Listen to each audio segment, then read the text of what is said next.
அம்மாவை மிஞ்சின தெய்வமே கிடையாது. காலையில எழுந்துச்சு அவங்க முகத்தை பார்த்து அம்மா வணக்கம் போதும்.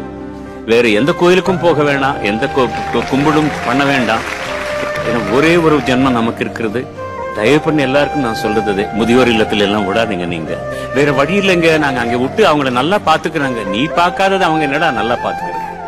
என்ன கஷ்டமா இருந்தாலும் sir, mother should be with you. You have to take care of your mother. அம்மா வணங்குகிறேன். சமுத்திரத்துக்கிட்ட ஒருத்தன் ஓரமா உட்காந்துருந்தானா, என்னப்பா இன்னும் குளிக்காம உட்காந்துருக்கேன்னு கேட்டா, இல்ல அலை ஓயன்னு பாக்குறேன், அப்புறமா தான் குளிக்க போகணும்னு சொன்னான். இதை நான் எதுக்காக சொல்றேன்னா, இந்த காலத்து குழந்தைங்களோட கல்யாணத்துக்காக சொல்றேன். எல்லா குழந்தைகளும் செட்டில் ஆகிட்டு கல்யாணம் பண்ணிக்கிறேன்னு செட்டில் ஆகிறதுக்குள்ளேயே 30 வயசு ஆகுது. ஆனால் ஆக்சுவலி செட்டில்மெண்ட்டுங்கிறது என்னன்னே புரியல. செட்டில்னா என்னது? என்ன வாங்கினா, வீடு வாங்கினா இன்னொரு பெரிய வீடு வேணும், கார் வாங்கினா இன்னொரு பெரிய கார் வாங்கணும், பைக் வாங்கினா பெரிய பைக் வாங்கணும். ஸோ நம்மளோட தேவைகள் இருந்துட்டே தான் இருக்க போகுது. செட்டில்மெண்ட்டுங்கிறது நமக்கு தான் இருக்குது. நமக்கு போதும் அப்படிங்கிற வரைக்கும் நம்ம சம்பாதிச்சுட்டே தான் இருப்போம். வயசு கடந்து போகிறதுங்கிறத யாருமே திங்க் பண்ணுறதில்ல.